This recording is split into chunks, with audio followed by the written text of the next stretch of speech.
Support হবে কারণ এমন একটা জায়গায় দিতে হবে যে মাল্টি স্পেশালিটি হসপিটাল। জাস্ট এটা একটা ছোট একটা এক্সাম্পল। উনি যখন দেশ নিয়ে আমি ওনার সাথে দীর্ঘ 17 বছর পাশাপাশি ছিলাম, ওনার অনেক কাজ সম্পর্কে আমি জানি। উনি দেশ নিয়ে অনেক চিন্তা ভাবনা করেছেন, দেশকে কিভাবে ডেভেলপমেন্ট করা যায়, দেশের রুরাল পিপুলকে কিভাবে আপহোল্ড করা যায়, ওই সার্বক্ষণিক এই চিন্তাগুলো ওনার মাথায় সবসময় ঘুরপাক খেত এবং এইগুলা নিয়ে উনি বিভিন্ন স্পেশালাইজড যারা আছেন ওই সেক্টরে তাদের সাথে কথা বলেছেন।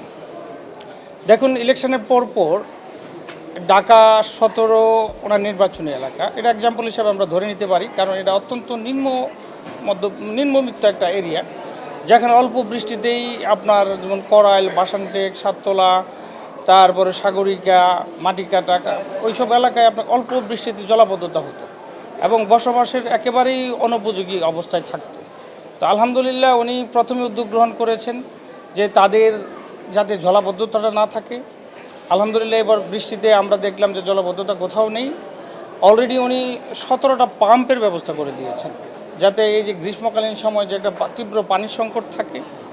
পাশাপাশি উনি আপনার ওই এলাকার দীর্ঘদিনের যে একটা সমস্যা আছে, ইলেকট্রিসিটির একটা প্রবলেম, তো ওইটাকে উনি প্রিপেইড মিটার করে দিয়েছেন সবাইকে।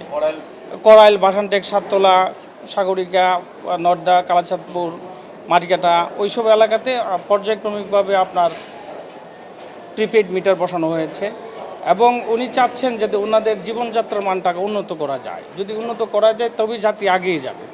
আর পাশাপাশি গুলশান এরিয়ার জন্য আমরা চেষ্টা করছি যে গুলশান এরিয়াতে যে আপনার 4টা লেক আছে, ওই লেকটাগুলোকে আমরা ইন্টার কানেকশন করে একেবারে হাতিরঝিল হয়ে আমরা একেবারে বুড়িগঙ্গা পর্যন্ত এটাকে ওয়াটার বাস একটা চালু করার একটা আমরা উদ্যোগ মাননীয় প্রধানমন্ত্রী আমাদেরকে নির্দেশনা দিয়েছেন। সেই পর্যায়ে সেইভাবে আমরা কাজ করে যাচ্ছি।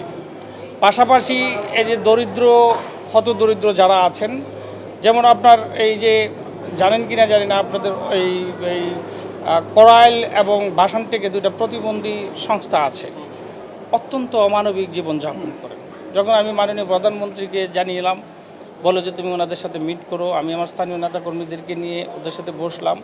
তো ওদেরকে যে একটা যাতে স্থায়ী কর্মসংস্থানের ব্যবস্থা করা হয়, তো ওনারা বললেন যে আমরা ফিল্টার ওয়াটার করতে পারবো, সেটা প্লান্টেশনের জন্য যেটা লাগে আমরা সেটা ব্যবস্থা করে দিয়েছি অলরেডি ইনশাল্লাহ।